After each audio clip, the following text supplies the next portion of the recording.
సంగారెడ్డి జిల్లాలో ఎడతెరిపి లేకుండా వర్షాలు కురుస్తున్నాయి. అనేక ప్రాంతాలలో వాగులు వంకలు పొంగి ప్రవహిస్తున్నాయి. జిల్లా కేంద్రం సంగారెడ్డిలో రాత్రి నుంచి కురుస్తున్న వర్షాలకు అనేక ప్రాంతాలు జలమయమయ్యాయి.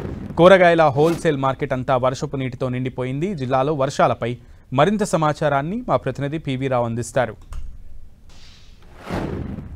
ఉమ్మడి మెదక్ జిల్లాలో వర్షాలు విస్తారంగా పడుతున్నాయి. వాగులు వంకలు పొంగిపొలుతున్నాయి. ముఖ్యంగా ఉమ్మడి మెదక్ జిల్లాలో ఉండే ఏకైక ప్రాజెక్టు సింగూరు ప్రాజెక్టు అవుతుందో ఆ వరద జలాలు ఎగువన కురుస్తున్న వర్షాలకి మొత్తం కూడా వర్షానికి ఆ ప్రాజెక్టు నిండిపోయే పరిస్థితి కనిపిస్తూ ఉంది. మొత్తం 29 టీఎంసీల కెపాసిటీ నుండి సింగూరు ప్రాజెక్టు ఇప్పటికీ 21 టీఎంసీలు చేరుకుంది. ముఖ్యంగా జిల్లా కేంద్రంలో మాత్రం విస్తారంగా కురిసిన వర్షాలకి లోతట్టు ప్రాంతాల్లో జలమయమై ఇప్పుడు మనం సంగారెడ్డి జిల్లా కేంద్రం నుండి వ్యవసాయ మార్కెట్ యార్డ్లో ఉన్నాము. ఆ కూరగాయల మార్కెట్ యార్డ్లో ఉన్నాము. ఆ మార్కెట్ యార్డ్లో పరిస్థితి మాత్రం జలం మొత్తం కూడా వరద మొత్తం కూడా లోపలికి చేరుకొని మొత్తం కూరగాయలు మొత్తం కూడా నీటి పారిన పరిస్థితి మనం ఇక్కడ చూసే పరిస్థితి కనిపిస్తూ ఉంది.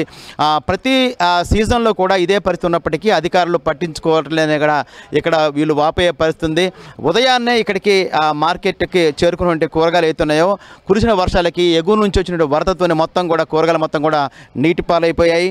మనతో ఇక్కడ వాళ్ళ పరిస్థితి చెప్పుకునేందుకు మనతో పాటు ఇక్కడ కొంతమంది ఉన్నారు. వారిని మాట్లాడే ప్రయత్నం చేద్దాం. మనం చూస్తున్న దృశ్యాలు అయితే చూస్తున్నాం. మొత్తం నీటి పాలైపోయినాయి. కూరగాయలు మొత్తం కూడా నీటి పాలైపోయినాయి. ఉదయం 5 గంటలకు ఇక్కడికి కూరగాయలతో చేరుకున్నటువంటి ఏదైతే రైతులు ఏదైతే వ్యాపారులు ఉన్నారో వారు ఈ అకాలంగా మొత్తం నిన్న నుంచి కురిసినటువంటి విస్తారంగా కురిసిన వర్షాలకి ఎగువ నుంచి వచ్చినటువంటి సంగారెడ్డి జిల్లా కేంద్రంలో ఎగువ నుంచి వస్తున్న కరెంట్ ఆఫీస్ దగ్గర నుంచి ఈ యొక్క వరద మొత్తం కూడా ఉధృతి ఇక్కడికి మార్కెట్ యార్డ్కి చేరుకుంది. ఈ మార్కెట్ యార్డ్ మనం ఇప్పుడు చూస్తూ ఉన్నాం. మొత్తం కూడా నీటి పాలైపోయినాయి. దీంతో మనకి మాట్లాడేందుకు ఇక్కడ కొంతమంది ఇక్కడ వ్యాపారులను వాళ్ళతో మాట్లాడే ప్రయత్నం చేద్దాం. చెప్పండి, మీ పరిస్థితి ఇక్కడ మొత్తం ఉదయం ఎన్ని గంటలకు వచ్చారు? ఈ వరద ఎప్పటి నుంచి వస్తుంది ఇక్కడ మీకు? ప్రొద్దున 5 గంటలకు వచ్చినాం మేము. వర్షం 8 గంటలకు స్టార్ట్ అయింది. అంటే వర్షం 7:30కు స్టార్ట్ అయింది. అప్పటి నుంచి అయితే ఇక మొత్తం వాటర్ కంటిన్యూ వర్షం పడుతున్నది. మొత్తం అంతా కూరగాయలన్నీ మునిగిపోయినాయి. వ్యాపారస్తులు కొననీకే లోపలికి రానికే ఇబ్బంది ఉన్నది. వర్షంకు లోపలికి రానికే ఇబ్బంది ఉన్నది కాబట్టి వ్యాపారస్తులు ఎవరు రాలేరు. వాటర్ వల్ల మొత్తం మునిగిపోయినాయి. అంటే కారణం ఏముందంటే ఇంట్లో ఉన్న నీళ్ళే ఎక్కువైపోయినాయి. అంటే ఇక రోడ్ పైకి ఎన్నికినా మళ్ళీ లోపలికి వస్తున్నాయి. అందు గురించి మళ్ళీ ఇంకా నిండిపోతున్నాయి రైతు వారు. చెప్పండి, మనకు రోడ్డు మీద మొత్తం నీళ్ళు లోపలికి వచ్చే పరిస్థితి. ఎంట్రన్స్లో కూడా మొత్తం నీళ్ళు ఉండటం వల్ల లోపలికి వ్యాపారులు ఎవరు కొనుగోలు చేసే వాళ్ళు రాని పరిస్థితి ఏర్పడింది. ప్రతి సంవత్సరం ఇదేమైతే ఉంటుంది? ఈ సంవత్సరం ఏమైనా? ప్రతి ఇయర్ నుంచి లాస్ట్ ఒక 3-4-5 ఇయర్స్ నుంచి ఇదే కంటిన్యూ అవుతుంది. బయట అక్కడ మోరీలు ఇచ్చిరండి. లాస్ట్ టైం మోరీలు ఇచ్చి అసంపూర్తిగా మొత్తం టోటల్గా కట్టలేదు. అవి అసంపూర్తిగా పనులు అట్లనే మిగిలిచ్చేసి ఏదో మీద కప్పేసి వెళ్ళిపోయారు. అప్పటి నుంచే వాటర్ మొత్తం లోపలికి వస్తున్నాయి. లాస్ట్ టైం కూడా చైర్మన్ ఎంతమంది వచ్చారు వాళ్ళు చూసారు కానీ ఏం చేయలేకపోయారు వాళ్ళు పాపం. ఈసారన్నా మరి ఏమని చేస్తున్నో చెప్పలేము. కాకపోతే మొత్తం రైతులందరూ నష్టం. రైతులు కానీ వ్యాపారస్తులు కానీ చాలా నష్టపోతాం సార్. ఎందుకంటే ఇది చూడండి, ఒక్కొక్క షాప్లో ఇంచుమించు ₹1,00,000 మాల్ ఉంటుంది ఈజీగా. అవి లాస్ అయినా సాయంత్రం వరకు మురిగిపోతాయి. అవి వీళ్ళు కొనే వాళ్ళు తీసుకుపోతే కూడా మార్కెట్లోకి ఈ పబ్లిక్ చూసారు ఇదంతా ఆడికెళ్ళి వచ్చిందని చెప్పేసి ఎవరు కొనట్లేదు.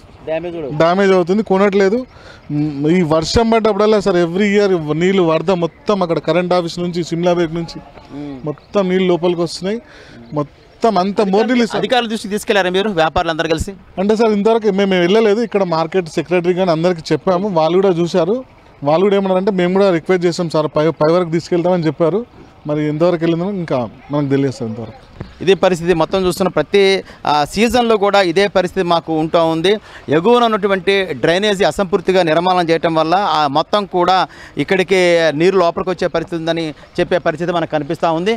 కాబట్టి ఇప్పటికైనా అధికారులు స్పందించేసి మాకు న్యాయం చేయాలి. మొత్తం లక్షలాది రూపాయల ఏదైతే పంట ఉందో పంట మొత్తం కూడా నీటి పాలైపోయింది. ఇప్పటికే ఈ యొక్క పంట నష్టం కూడా బాగా జరిగింది. ప్రతి వర్షాకాలంలో ఇదే పరిస్థితి మాకు ఏర్పడుతుంది. కాబట్టి ఇప్పటికైనా అన్ని చర్యలు తీసుకొని మాకు ఎదర డ్రైనేజ్ సిస్టమ్ అయితే దాన్ని సరిచేసి మా మార్కెట్లోకి నీళ్లు రాకుండా చేసిన పరిస్థితిని కూడా వీళ్ళందరూ కూడా అడిగే పరిస్థితి ఇక్కడ కనిపిస్తూ ఉంది. కెమెరా పర్సన్ వినోద్తో పివి రావు 10 టీవీ సంగారెడ్డి నుంచి.